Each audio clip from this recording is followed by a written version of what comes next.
Computer. Open a new file. Label it Guiding Keys, the story of Kingdom Hearts.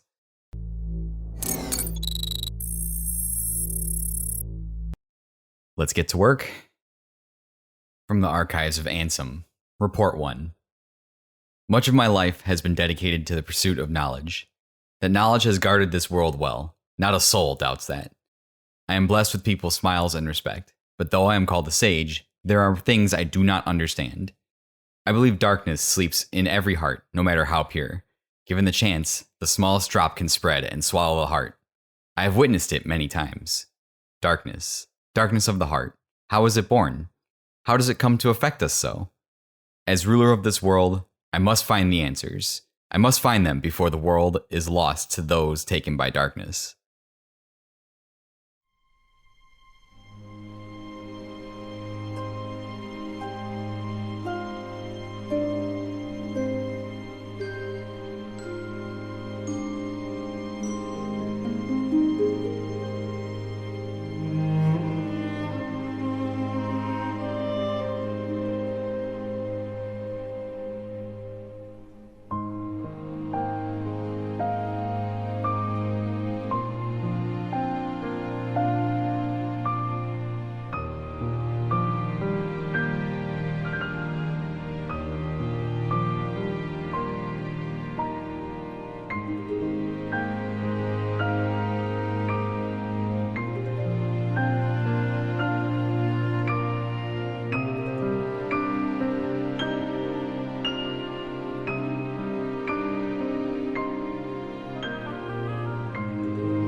What is going on, everybody? My name is Eric, and you are listening to Guiding Keys, Episode 0, The Story of Kingdom Hearts. Thank you so much for tuning in, as always. Wherever, whenever, in time and space you might be located, we appreciate you spending just a little bit of your valuable time with us each and every week. Now, if you heard the intro, you might be thinking, that's new, that's different, that's not your usual Unlockables intro. And you'd be correct. For those of you that have been following the show for the past couple of months here, you knew that I recently announced via a trailer posted to social media, Guiding Keys, the story of Kingdom Hearts. And I finally decided to kick that project off with what I'm calling Episode 0, Kingdom Hearts Primer. I'm really, really excited to get to talk to you guys about one of my favorite game series of all time. Literally some of my favorite games of all time, as listeners of the show know. Or if you're brand new, maybe you don't know. But this, along with Final Fantasy IX, are usually what I say are my favorite games of all time. They left a really big mark on me growing up. So I wanted to kick off this Guiding Keys project and finally get this going. I have begun my playthrough of Kingdom Hearts 1. I've started going through and meticulously documenting all of my notes, my thoughts, the story, just different things like that. Doing research, trying to figure out all of the story beats so I can bring to people the story of Kingdom Hearts, whether you're somewhat familiar with the franchise, very familiar, or not at all. The announcement of Kingdom Hearts 4 has brought the series back into the spotlight after it kind of went away after Kingdom Hearts 3 came out. So I thought this was a great time to really talk about my favorite game series and try and go through and break down the really complicated story that series creator and director Tetsuya Nomura has been trying to tell over all these games. And that is no easy task, even for people such as myself who have long been steeped in the world of Kingdom Hearts.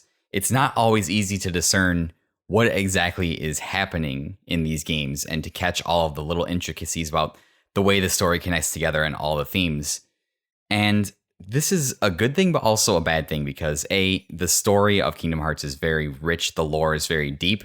If you want to submerge yourself in a franchise, in a series that has a lot of, lore and world and story built up around it, Kingdom Hearts is fantastic. On the surface, it might just look like a Final Fantasy Disney crossover, but over the years, Nomura has really built a unique world with interesting characters, interesting story, and I just think it's worth taking a deeper look at, especially for me, it's one of my favorite games of all time. And I really want to be able to share that excitement with people who maybe don't get it, maybe haven't had the chance to experience it on the level that I have. But on the flip side of that, Kingdom Hearts, one of its greatest weaknesses is it has an incessant need to explain literally everything. And while that's good, it creates a richer story ultimately in the end. It can also be bad because when you start explaining every little detail on the way everything is interconnected and start throwing all of these M. Night Shyamalan style plot twists all over the series, then A, that's what your fans come to expect, and anything less than that is not acceptable. And two, it really makes it that less accessible for people who want to jump in the series later down the line. We're kind of at a crossroads right now because we have a new story, a new arc, a new generation of Kingdom Hearts on the horizon. And the previous arc of Kingdom Hearts, called the Dark Seeker Saga, the Xehanort Saga, also, if you will, it was a long, winding, complicated road to get to where we left off. And I'll obviously give my thoughts on all the different games, and especially Kingdom Hearts 3, if it was a fitting conclusion to the series at the end of this long journey that we go on. But just a little sneak peek, like there were things that Kingdom Hearts 3 did great, and there were things that were not so great in the way that it went about wrapping up the story it had been telling. And that's partly because they had kind of painted themselves into a corner because A, they'd put so many different games out on so many different consoles over so many years that it made it hard if you weren't getting, the 9-10 different things you needed to play these games, you weren't able to experience the full story. Or if you weren't playing the mobile game, you don't know exactly what's with all these other random characters that show up in 3 and all this talk about the stuff that happens in the past. So it's a really strange series. You can dive in and really immerse yourself in the lore and just learn about a world that has been built up to the scale of, I would say, would rival any other work of fantasy, on the market. I mean, obviously it doesn't reach such critical acclaim as like your Tolkien's or your Martins or things like that. But I would argue that in its scale and its scope and its lore, certainly deserves to be mentioned alongside some of the great stories that have ever been told of all time, because it is a continuous saga across all of the games. And that's really important to keep in mind. It's not like Final Fantasy. You're not going to be able to pick up Kingdom Hearts 4 and appreciate it for what it is. And this is going to be completely conjecture, right? I do not know the way they're going to approach Kingdom Hearts 4. It might be an accessible entry point to people who haven't played the original series. I don't know. That's a very real possibility. But they're not like Final Fantasy. They're not separately contained stories. You can't just skip 10 and 12 and play 13 and know what's going on. Like it's not going to work that way. So this is my attempt to shed a little more light on the series. And maybe if you don't want to play all of the games, but you have interest in playing Kingdom Hearts 4, you can listen to this podcast and maybe watch some videos and just have an understanding and appreciation of the story. Then you'll be able to move forward once 4 does release. That is my ultimate goal with this series, with Guiding Keys. And I call it Guiding Keys because you really do need a guide through the world of Kingdom Hearts if you have not experienced it and played them for yourselves. And even of experienced person like me, I would consider myself one of the lesser known people in the community, the person that doesn't know as much as there are some people that know so much about the lore in the world. It's mind blowing. And I'm sure other communities have the same people. I've noticed in like the Souls games, there are people who are basically scholars of that game, who comb through the world, who put together an incredible story, an incredibly rich story of that world. Same thing with Destiny. There's some incredible Destiny content creators who piece together the lore of the world and the stories through the Grimoire and the other things that Bungie kind of puts out. And it makes for some great content. So my hope is to be able to introduce you and guide you through this world. And hopefully we arrive at the end and you can at least have listened and said, hey, it was entertaining and Eric told a pretty entertaining story along the way. Even if it doesn't convince you to play Kingdom Hearts, that's not my goal here with this show. It's to just talk about something that I really love and share it with all of you. And maybe your knowledge about a series that is really a juggernaut in the gaming landscape today, you'll know a little bit more about it and just have a little bit more of appreciation for it. So with that being said, this is episode 0 I'm calling the Kingdom Hearts Primer. And what I'm going to do is I'm just going to go over a couple of really key important concepts of the Kingdom Hearts universe that you need to grasp to be able to just talk intelligently about it.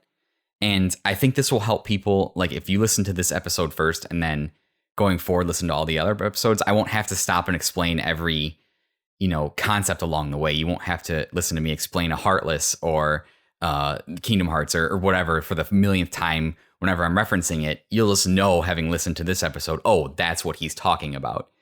So it's just going to kind of be a background informational, this is the launching off point for everything. And I picked a few select topics that I really wanted to discuss and just kind of use as a launching off point into the rest of the series. So that is going to be the purpose of this episode 0. I'm very excited to talk about it. And listen, if you're a future listener and you have a wealth of knowledge of Kingdom Hearts, again, there are times that I will make mistakes. I will speak on things that are still not agreed to amongst the community members. There are things I may speak to in the future that haven't happened yet that maybe will happen when you listen. I don't know. I think that's part of the beauty of Kingdom Hearts, is that some of it is up into interpretation. Some of the fun of Kingdom Hearts 4 coming out is throwing around wild fan theories and trying to figure out what's going on. It is impossible to fully tell this story accurately because there is a lot of ambiguity. But that's part of the fun and that's part of the love. So I will do the best of my ability to play the games, to do the research, to have the knowledge to impart to you guys. And then you guys will take that knowledge and do with it what you will. And like I said, I can guarantee you 100% I will not get everything right. It's impossible, but I will certainly do my best. So with that being said, let's dive off into episode 0 of Kingdom Hearts, Guiding Keys, Kingdom Hearts Primer.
Now, as I said, there's a lot of terms, there's a lot of people, there's a lot of nouns, a lot of proper nouns that are thrown around in the Kingdom Hearts universe and the Kingdom Hearts lore. And they can be difficult to understand because a lot of the times the things have multiple meanings, right? Take, for example, the concept of Kingdom Hearts. And I'll touch on this after I touch on our first concept here. There are multiple different Kingdom Hearts, and there's different ways about which they come about, but there's only one true Kingdom Hearts. That's just a tiny example. So we'll dive into that, and you'll get to see a little bit of the descent into madness that's going to occur throughout this series right here as I try to explain these things, right? So the first concept that I wanted to touch on is probably one of, if not the largest concept in Kingdom Hearts, and that is the concept of the heart itself, right? Obviously, that's a no-brainer. Kingdom Hearts heart, obviously, that's going to be super important. It's going to be a central tenet of the story of the games, right? So the very nature of a heart is of critical importance to the lore and the mythos of Kingdom Hearts. It is one of 3 parts that comprise a person's being in the Kingdom Hearts universe, with the other 2 being the soul. And the soul's the literal difference between being alive or dead is like the person's life force, and the body, which is the housing for the soul and the heart. The heart is a metaphysical animating force. It's not an organ, like a scientific organ. Like, obviously there are people with scientific hearts organs because they're people, right? But the heart is not an organ. It's really its composition to the people in the world of Kingdom Hearts is a mystery. And in this world, there are several people trying to study it because it is such a mystery and it's such a source of power. There are some agreed upon tenets in the world as to what a heart is. It's agreed that all hearts are made of both light and darkness. It is agreed upon that hearts are responsible for things such as emotions, composure, will, goals, and ambitions. So the heart is very much connected with like the emotional and the drive side of a person. It's not like just this thing that's pumping blood. It's like a literal representation of what you feel and how you feel and the things you want to accomplish and what kind of person you are, if you're good or if you're bad, those sorts of things. Hearts can vary in strength, and people with strong hearts, either like really strong on the good side or really strong on the bad side, can have different kind of varying abilities depending on the strength of their heart. One of the messed up things gets later too in the series is a heart even has the ability to travel through time as long as the heart's owner is on the other side of the journey to meet it. So a heart is really like a MacGuffin in the Kingdom Hearts universe, right? It is a source of power. It is a source of raw emotion. It is something that can be used to... It's really like a MacGuffin, right? It's whatever the person, whatever the developers, whatever Nomura needs it to be at the time. But it is... There is concrete things about it. It's made of... All hearts have light and darkness in it. All people's hearts enable them to feel emotions. So a lot of the things that would be associated with the brain, such as like emotions and feelings and ambitions and memories and things like that. Memories too. Memories are an important one. Memories play a big part in the composition of a heart. All these things that would be associated with the brain are essentially associated with this force of consciousness, if you will. It's a literal representation of the force of your consciousness type of thing. And that's really, really what it is. People talk about hearts all the time. Hearts are very, very important. The light and darkness inside of people's hearts. It was the darkness inside of people's hearts that destroyed the original world and made Kingdom Hearts be lost forever, right? So getting to that later, there's a lot more to go.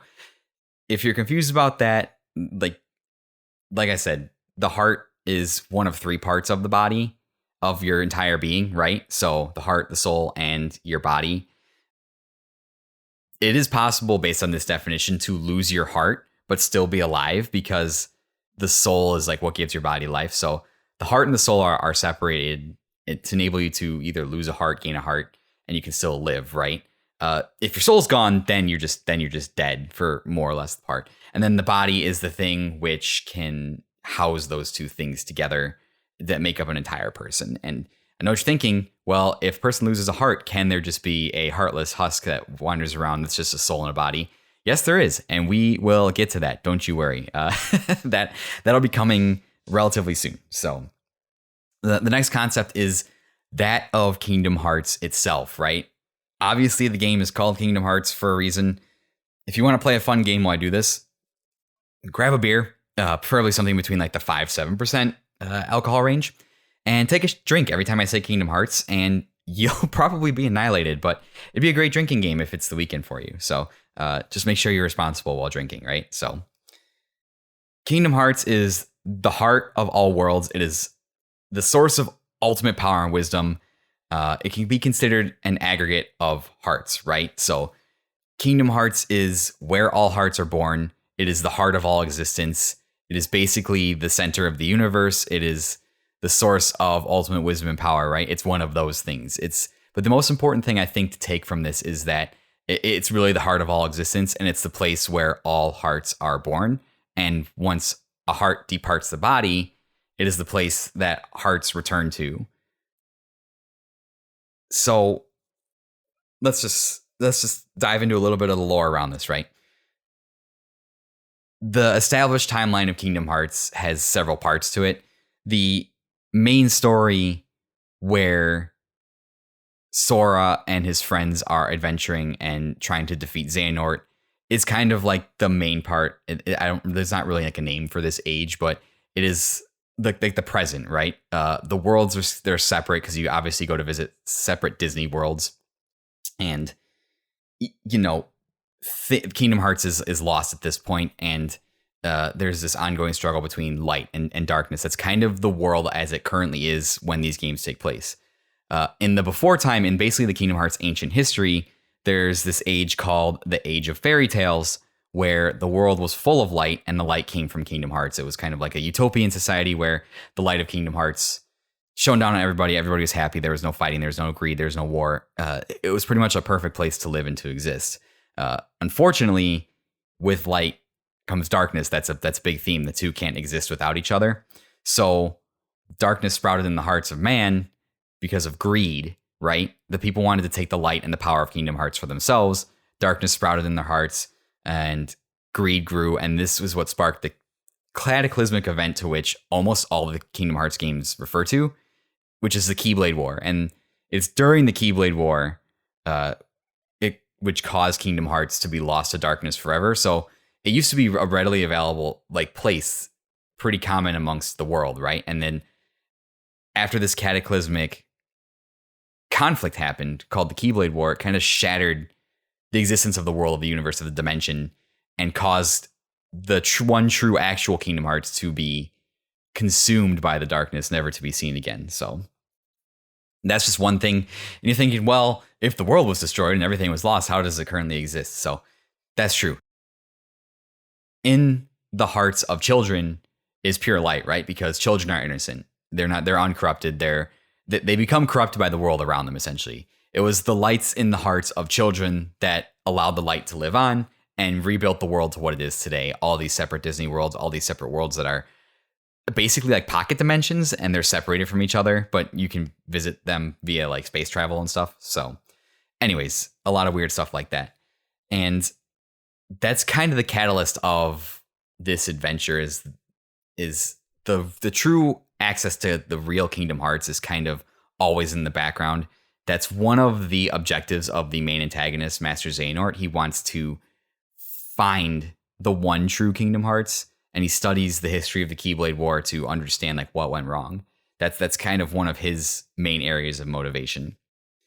Now, the part where this gets a little bit confusing is that there are multiple different types of Kingdom Hearts. There is the one true Kingdom Hearts, correct? Right? So, but then there is a type of Kingdom Hearts that manifests in the heart of a world when it's been destroyed, when it's been overcome by darkness. And then there's a Kingdom Hearts that manifests when a large number of hearts have been gathered together.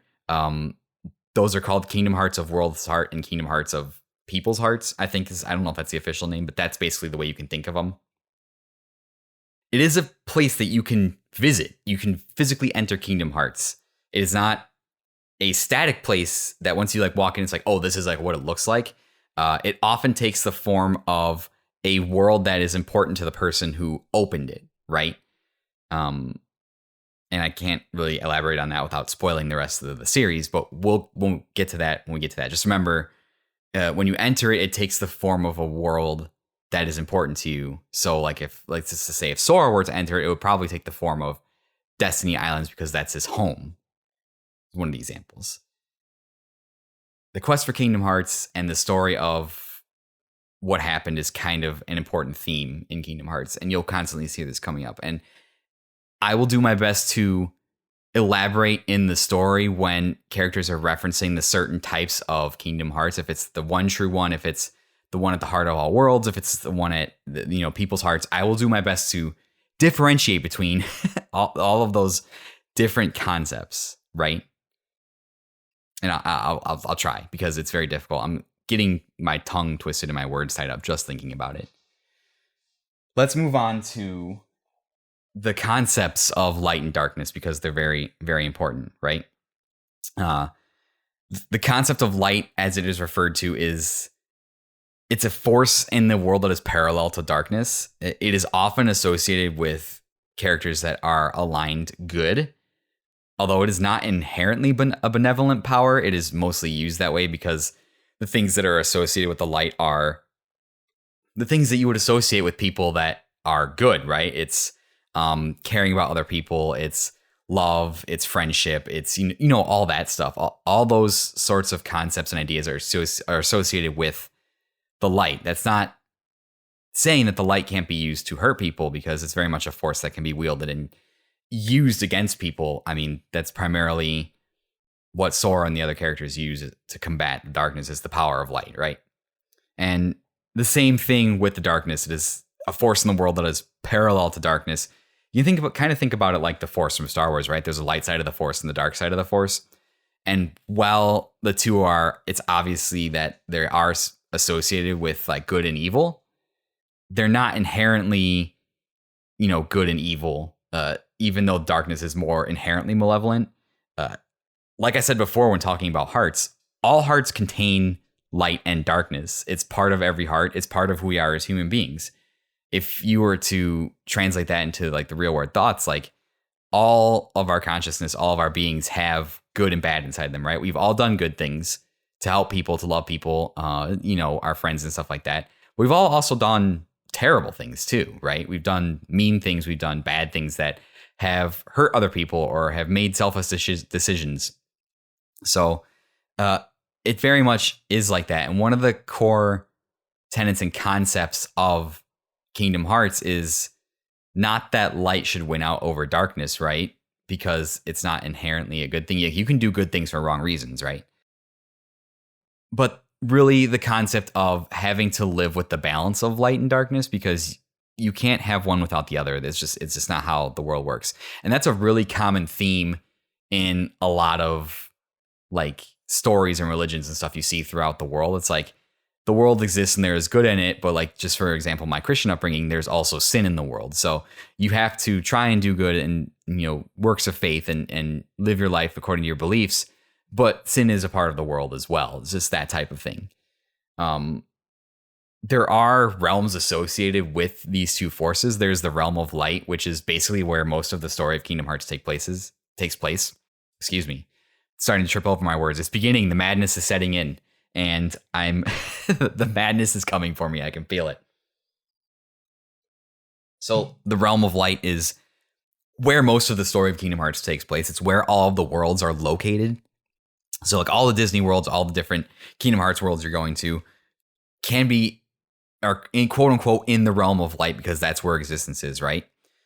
The realm of darkness on the flip side is kind of like this reverse bastardization shadow world that's full of hate and just bad things. It's kind of like it's basically the flip side. Like just imagine if it's like a dark funhouse version of the realm of light, right? It's a place where you can physically go, and the primary force there is the force of darkness, whereas in the realm of light, the primary force is light. And that's kind of where the conflict is. It's that, darkness is coming in, blah, blah, blah. How do you keep the balance? Whatever. We're going to get into that. It's going to be a lot. So, but just remember a couple of things here. For the most part, light is not seen as a corrupting force, but darkness is. So your heart cannot be corrupted by light for the most part, because there is no heart that is pure light. I mean, there are. Those are special. We'll get to that when we get to that. But a heart can be fully consumed by darkness. But on the flip side of that, even in the darkness, there is light, that type of thing. It's very metaphorical. So you can be corrupted by the darkness in your heart if you go down that path. It is very much a corrupting force, and that's kind of how it acts. When you succumb to this corrupting force, that is where the primary enemy of Kingdom Hearts comes in, and they are called the Heartless. They are beings of pure darkness that can manifest in either the pure blood or emblem variants. Two different kinds. It's very important to distinguish. Despite the moniker, despite the name of Heartless, most Heartless are actually darkness manifested in the heart given form. So most, if not all, Heartless have a heart. It's just the physical manifestation of overflowing darkness in the person's heart, right? Which doesn't make any sense why they're called Heartless. Pretty much the reason they were named that is because when they're examined, they're simply devoid of any kind of emotion or feeling. They are purely instinctual creatures. They seek out darkness. They seek out people's hearts, and they look to consume them. That's what they do. So that is the reason they are called Heartless. They do very much have hearts because they are darkness manifested in the person's heart. So 2 different kinds. The pure blood heartless are kind of naturally formed. They occur when a person's heart naturally falls to darkness. They naturally become corrupted without any kind of outside influence, right? Emblem heartless are mass produced and replicated. And this was thanks to a gentleman known as Ansem, who built a machine that recreated the conditions for a person's heart to become corrupted. He was studying the heart. And this is kind of where one of the primary conflicts of the first couple Kingdom Hearts games comes in. He creates the heartless by magnifying the darkness of people's hearts. It kind of spills outside beyond his control. And this is where the heartless invasion of the realm of light begins, because he loses control of this and he basically is playing with forces that he doesn't understand. And so yeah, that's what happens. Now, going back to our previous conversation, I know what you're probably thinking, right? Well, Eric, you said that the heart is only one part of a body. What happens if a person loses their heart and, succumbs to darkness? Well, that's a good question. And it's something that Tetsuya Nomura thought of too. When a person loses their heart, or let's say their heart becomes a heartless and it departs the body to go and act on its own accord, the empty husk and soul of the person is left behind, right? Sometimes they die. It's not very clear as to how this happens. Sometimes they die, but if the person's will is strong enough, if they had like a really strong heart, they're a very strong-willed person, the body and soul of the person left behind can begin to move on its own. It can begin to move on its own and act accordingly. And this is what is referred to as a nobody. The body that remains behind gives the nobody form while the soul gives it life. And despite the fact that they don't have a heart, they are very strongly defined by the heart that they used to have. They can remember what it was like to have feelings, to have emotions, to have a heart, but they do not have one. And this is what makes them very, very dangerous enemies, because at a surface level, you can't distinguish a nobody from an actual person that has a heart, because they remember that they used to have hearts, and they can use this to manipulate people. They can use them to manipulate you into thinking that they have emotions and stuff, but really they don't. It's an act. They use it to gain the upper hand on people, right? Now, not all nobodies are bad. Some of them are fine, but for the sake of the story, most of the nobodies fall under a group called Organization 13, who are out to accomplish nefarious goals related to Kingdom Hearts. Heartless are very much instinctual creatures. They're emotional. They're devoid of emotion, but they're instinctual. They hunt out hearts. They don't really have a rhyme or reason to what they do. They have a singular goal, and that is to consume more hearts, right? Nobodies, on the other hand, are rational and logical. They are able to think. They're able to organize. They're able to plan and plot towards a more advanced goals. They're able to put things in place and have multifaceted plans and work with each other, even though a lot of people, let's be honest, if you're a bad enough person to the point where your heart is being corrupted by darkness and then you become a nobody, odds are you're not that great of a person, and you're probably going to be working towards more nefarious purposes, right? And it is because of this, you lose your heart when you become a nobody, right? And a heart is the one part of your being that is made up of light and darkness. So it is because of this, nobodies do not belong to either. They don't belong to the light or the darkness. They're rejected by both, in a sense, if you want to think about it that way. So because of this, because of their lack of heart, their lack of any affiliation with the light and darkness, their nature is one of non-existence. They don't technically exist. They're cast adrift in between the light and darkness, which, yes, there is the realms between light and darkness, which is where nothingness as a concept exists, which is also very confusing, but an actual very a physical place you can visit. So don't get too confused on that. We're going to touch more about that. The nobodies become a more prevalent part of the story in Kingdom Hearts 2. So don't worry about that. Okay, and Chain of Memories a little bit, but we'll touch on that when it's time to do that. Just understand right now, Heartlesses, Darkness Manifested in the Heart, have hearts. Nobodies used to have hearts, lost them, and now they're alive, thinking, acting on their own. The degree of nobody is kind of depends on like how strong the person's heart was. A very strong person will retain their original appearance and their original body. Lesser nobodies get turned into like some kind of nasty lower. They're called lower rank nobodies. It's like a nasty amalgamation. They pretty much take orders from the higher ranking nobodies. They're not really people in the sense of that they look like people. Here's a fun fact. All of the different ranks of nobodies in the games are named after the jobs in Final Fantasy. So there's a sorcerer, sniper, dragoon, berserker, assassin, dancer, gambler, reaper, ninja, and samurai. So I thought that was pretty cool. I didn't actually know that, but it makes sense because obviously this is a Final Fantasy crossover game, and that makes a lot of sense. The lower rank nobodies are just like your Dusk and just things like that. They're not related to anything. They're just called that.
Next, I want to touch on the concept of the Keyblade.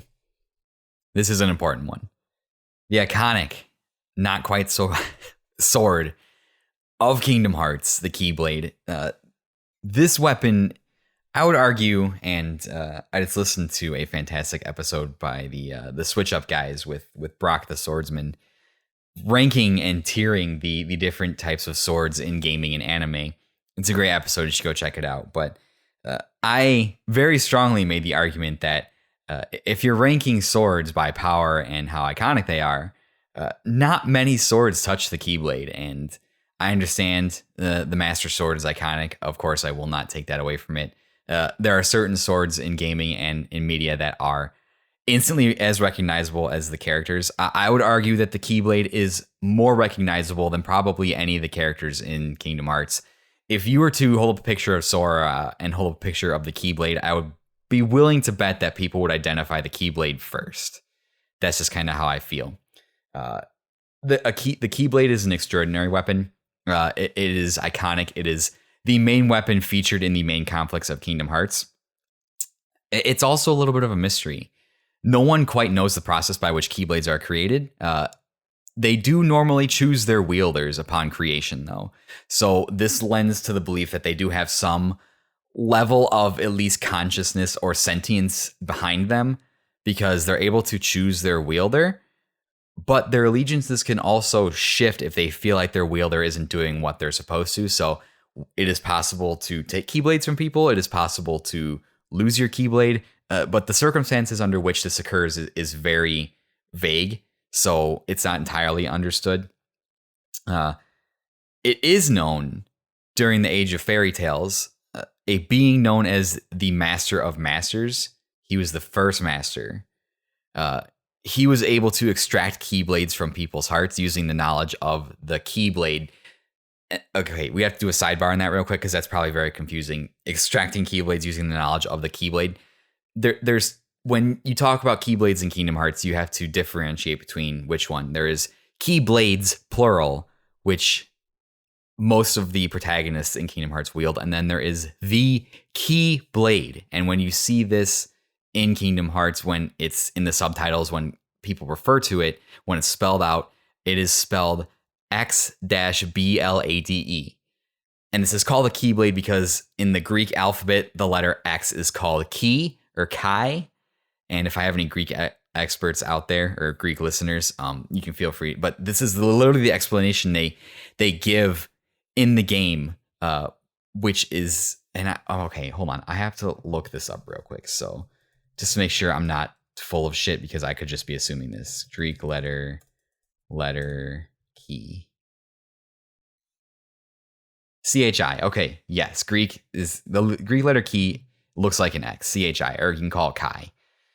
Masters A Nordic originally explains this concept in Birth by Sleep, that the Keyblade with the Greek letter is the original Keyblade from which all others are formed after, right? So the Master of Masters had knowledge of the original Keyblade, and he used this knowledge to bequeath lesser Keyblades in its form to wielders, right? The Keyblades, which this process means that a Keyblade is inherently connected with a person's heart, that's the source of the power of the Keyblade, and that's the source of the person's power, right? They give the wielder incredible abilities. And this is the point I made when I tweeted at the Switch Up guys. I said, the Keyblade is one of the best weapons in video games, hands down. You want to talk about the Master Sword being the sword of evil's bane. The Keyblade is the literal anti-equation to the darkness, right? There are dark Keyblades, but just bear with me. It is a weapon specifically designed to fight the darkness, and it is very effective at this. Like I said, you want to talk about the sword of evil's bane. The Keyblade is the literal flip side of the coin to the darkness. It's most effective when being used on beings of darkness. It gives the wielder extraordinary powers. It heightens. When Sora gets the Keyblade, he's a 15-year-old boy who I would say is probably rather athletic from his time spent on the island and competing with his friend Riku. But the Keyblade takes a regular, ordinary athletic boy and makes him into something extraordinary. It gives him impressive physical skills, incredible strength, the ability to jump, the ability to move very, very fast, and it gives him incredible magic abilities as well. So much so that it puts Sora on an even level magically as Donald Duck, which I know is a ridiculous statement to say. But Donald has been studying magic in the King's Court his whole life, and Sora's had the Keyblade for a little bit. Now he's as powerful as a mage as Donald is. And some of the magics that the Keyblade gives you access to are absolutely ridiculous. They break the laws of physics. You have access to spells that stop the flow of time. You have access to spells that manipulate gravity. You have access to spells that manipulate magnetism, that can control the elements. The Keyblade in anybody's hands that has been chosen by one instantly makes them one of the most powerful and one of the most dangerous people in that plane of existence, hands down. It enables Sora to go toe-to-toe with legendary beings such as Cloud and Sephiroth. It enables Sora to defeat people who hold the power of literal existence in the palm of their hands. So you might think it's funny, right? This is a sword. It's not even a sword. It's just a key. It's a blunt object that you beat the shit out of people with. Make no mistake about it. The Keyblade is not a force that you want to be messing around with. You do not want to find yourself on the other end of it, because it grants its wielder such incredible power. It is the power to keep the balance between light and darkness. And in order to do that, you need a lot of power, right? I don't think I have to explain that anymore. It can lock or unlock any door lock, treasure chests, doors. It can unlock people's hearts. It can lock or unlock the paths between worlds. It can lock or unlock the keyholes to the hearts of all worlds, meaning that once you lock a keyhole to a world, it can't be consumed by darkness. I can't talk enough about it. And you might just think, well, the Keyblade is just a MacGuffin, right? It's whatever they need it to be at the time. Even before the Keyblade got more ridiculous in the later entries in the series, even if you just boil down the Keyblade to, it's like let's just keep it to Kingdom Hearts 1 and 2. It's still provided whoever had one with incredible powers, and Keyblade wielders were feared. And it was for this reason that when the Keyblade War broke out, it was so destructive, because you had thousands and thousands and thousands of people who had these weapons going to war with one another. And the conflict was so destructive that it literally consumed all of reality. So it's not a weapon that you want to be trifling with. Yeah, like I said, defeated Cloud, defeated Sephiroth, defeated Squall. So, I mean, three just top tier players of any video game, right? Sora basically handed them all their asses. And Sora's not anything special. So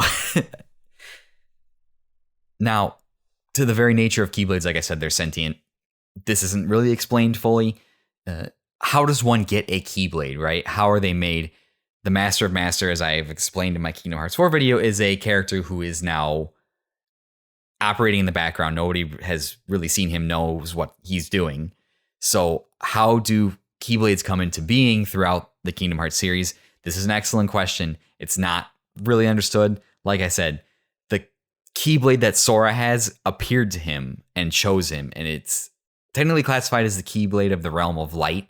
So each realm has like a Keyblade that governs over it, I guess was the thing they were going for. Mickey's Keyblade is he finds in the realm of darkness. So the parallel Keyblades, right? But so you can be chosen by a Keyblade if you have a strong enough heart, and if the Keyblade deems you worthy, light or dark side. Also, if a person is a Keyblade master, they can perform what is called as the bequeathing ceremony, which they present their Keyblade to a person that they think is worthy. And if this person grows up to be worthy, the Keyblade will manifest itself under that wielder's control in a different form, basically, because Keyblades have different forms. You're basically passing the lineage of the Keyblade on from generation to generation, is how that's supposed to work. It's not fully explained. Perhaps it is explained and maybe we'll discover that together in, like the mobile game, Dark Road, just some of that supplementary material. But it's not something that's like forged in like by a blacksmith. There's not like a Keyblade blacksmith, as far as we know, who is making Keyblades for people. Because it is a weapon that is very much linked with the nature of who you are. Each Keyblade is very personal to the person that wields it, because it's connected with your heart. So that's just a little bit of history on the Keyblade. It's an iconic weapon. It's one of the most recognizable things in video games today, I would say. It's probably, if you were to rank all-time great video game weapons and items, any discussion on that would have to involve the Keyblade, just because it's so weird. It's iconic. And obviously the different Keyblades and keychains you can get and stuff change the Keyblade's form, and you get some absolutely wicked looking weapons out of this. It's unbelievable. Now, let's go a little bit further, right? So I mentioned in my rambling about the Keyblade, that of the Master Keyblade, right? The X blade, the Greek letter Keyblade. So during the Age of Fairy Tales, as we've talked about earlier in this episode, the one true Kingdom Hearts, people lived under the light of the one true Kingdom Hearts, right? So it was very much a place you could go. It was very much a physical place that could be visited. Because of this, the Keyblade existed, the Master Keyblade, and this is the counterpart of Kingdom Hearts. It is the Keyblade, which all others are imperfectly modeled. It is the only weapon that can summon and open Kingdom Hearts. It is the process by which you call Kingdom Hearts to you. It is the process by which you can open it. There is no other way. There's no other way to do this. Kingdom Hearts has been lost to the darkness, so naturally you can see where this is going. Xehanort, who is studying the lore of the Keyblade War of the one true Kingdom Hearts, stumbles upon the discovery of the Keyblade as the only weapon that can summon Kingdom Hearts. It is the literal key to Kingdom Hearts. The only problem is that people found this out, right? And this is kind of what kicked off the Keyblade War when people started to fight over the light for themselves.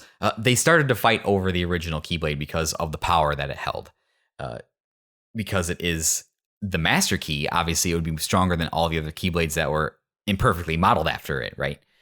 So people started fighting over the Master Keyblade, and during the terrible, terrible conflict that claimed the lives of pretty much everybody except a select few, the Keyblade was broken. It was broken into 20 parts, 7 parts of pure light, 13 parts of pure darkness, and that's kind of where it remained. And again, it's not like a literal piece of darkness. That's difficult to explain. When we get to the parts about the Keyblade, we'll figure that out, right? But the only way it could be reforged is by uniting these 7 pieces of pure light and 13 pieces of pure darkness. Xehanort tried to do this in Birth by Sleep. What he did, and just to spoil that game a little bit here, he had an apprentice called Ventus, and he extracted the darkness from Ventus's heart so that Ventus would have a heart of pure light. And then there would be a being of pure darkness made out of Ventus's heart called Vanitas. He made Ventus and Vanitas clash in the hopes that that would form the Master Keyblade. And it kind of did. It formed an imperfect copy of that, but through the events of Birth by Sleep, that didn't work. It failed.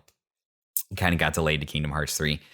So this is the ultimate goal, is to attain this Keyblade, because if you there's no other way to get to the true Kingdom Hearts. There's no other way to open it and find the knowledge inside that whoever is seeking it for whatever reason, it's not possible.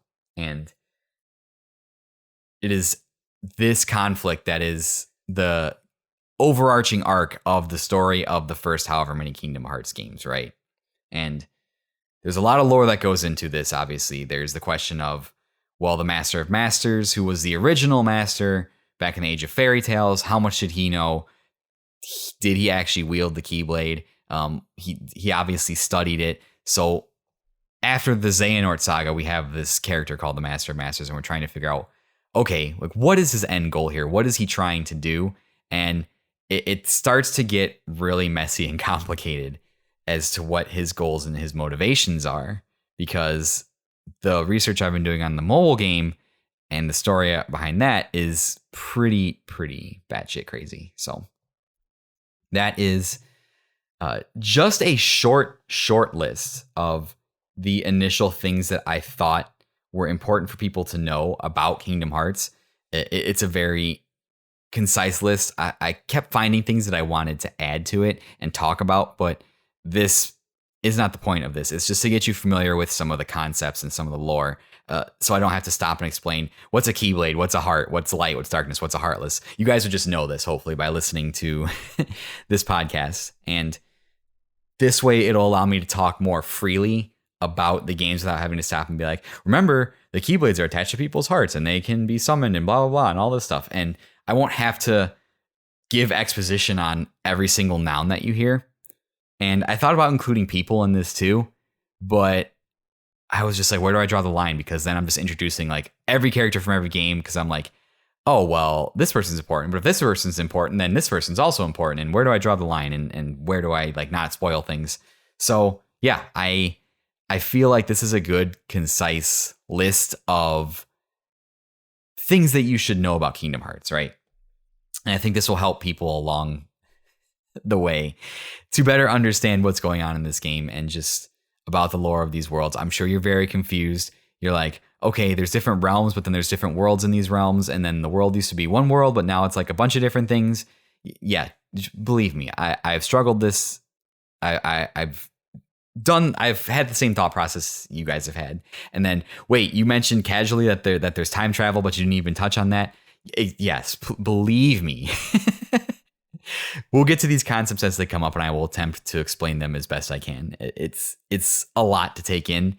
It's crazy lore that doesn't make a lot of sense, but we're going to get through it, and I'm very excited to talk about it. I hope in this episode alone that you guys heard the passion in my voice for these items, and I apologize. I was struggling to kind of, my brain thinks about these terms in a different way than I was trying to explain them, because I have a little bit more background knowledge about all these things, but I was trying to distill the information into a form that you guys could appreciate it, and not to be like, oh, okay, here's my 17 pages of notes on Keyblade lore. It's like, no, what do you need to know about these weapons, or what do you need to know about a nobody or the Keyblade?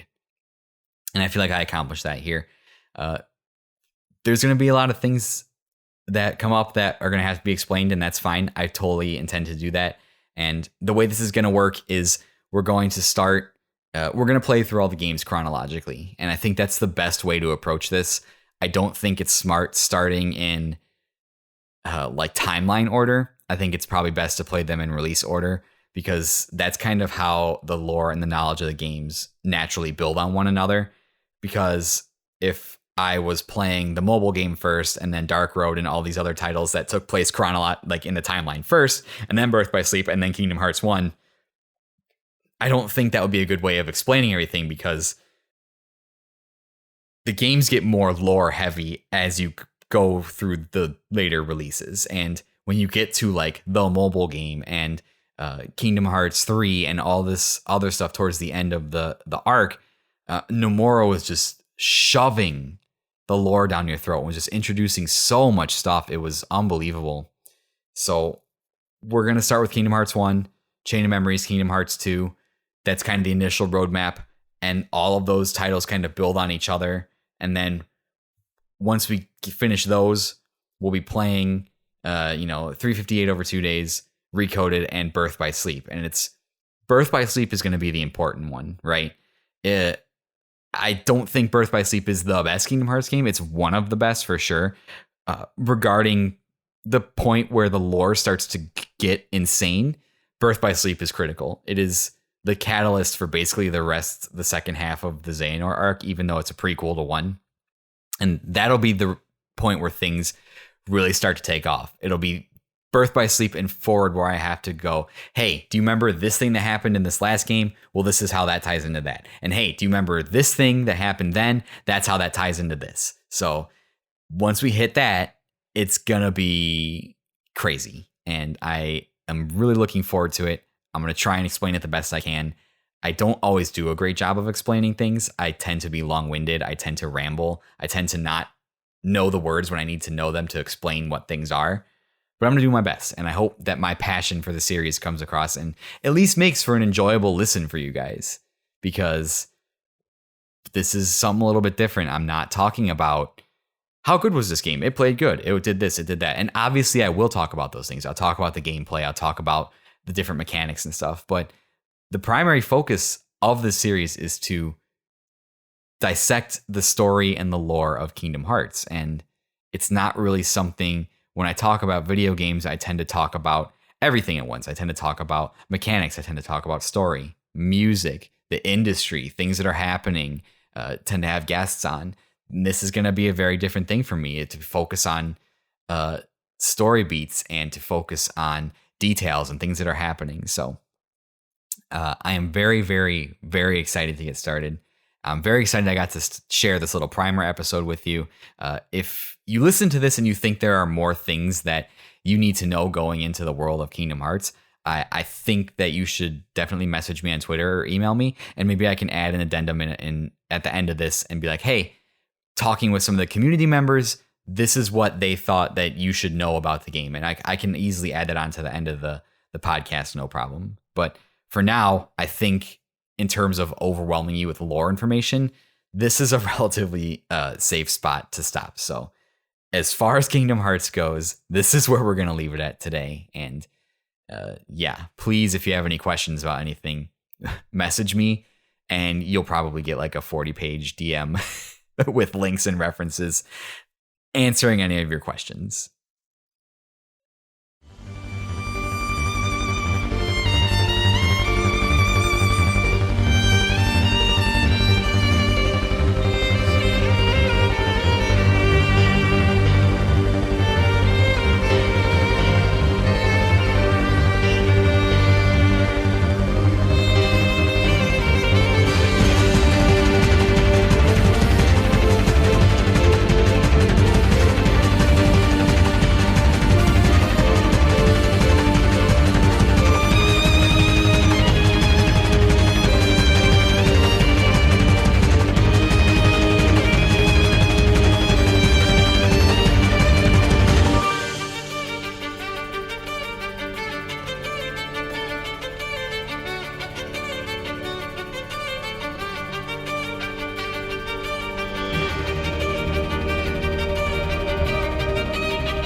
guys, I want to thank you so much for tuning in to episode 0 of Guiding Keys, the story of Kingdom Hearts. This was a lot of fun. I enjoy episodes where I can just ramble about things that I love. And I hope you guys enjoyed and appreciated this episode too. I did put some research into this. I did kind of try to confirm my thoughts about the lore with well-established and agreed upon tenets in the community. But like I said, to this day, people are still arguing about, and not arguing, but having discussions about, what did Nomura really mean about the pieces of lore that he dropped in? What are the established rules of these things? And like I said at the beginning of the episode, that's really one of the major downfalls of the series of Kingdom Hearts is its incessant need to explain everything, because the more you explain things, then fans come to expect that, and the more you have to keep explaining ridiculous story beats that you come up with. But we're going to go on this adventure together. I'm very, very excited to take it and to go on this journey, and hopefully have some of you come along with me. It's going to be awesome. I think at least you'll understand, if you've never touched a Kingdom Hearts game, like what the hell it is and what exactly is happening. At least you'll maybe able to appreciate it in the overall video game hierarchy a little more. I don't know. Maybe you won't. Maybe you'll just think, Eric, that's stupid. This is a game where Donald Duck is a wizard. You're wasting your time. If you feel that way, that's fine. I completely understand, and I digress, and I'll be rambling and going off on tangents a lot. But again, thank you so much for listening. I really appreciate it. It still, to this day, blows me away that people decide to spend an hour or two of their time here with me just listening to me ramble on terribly. Like I said, I feel like I talk faster than my brain can think, and I trip over my words a lot. But I'm glad if you've listened all these episodes that it's added something to your life. At least I hope it has. And I'm very excited to get to work on this series, to finish my playthrough of Kingdom Hearts 1 and to start dissecting that game. And I'm really excited to share some of my favorite games of all time with you guys. I've thought about doing this for a while now, and I thought that with the imminent release of Kingdom Hearts, it's a great, or Kingdom Hearts 4, it's a great time to do it. So again, thank you so much. I appreciate you guys so much for listening. And what's always most important is that you guys be sure to take care of yourselves.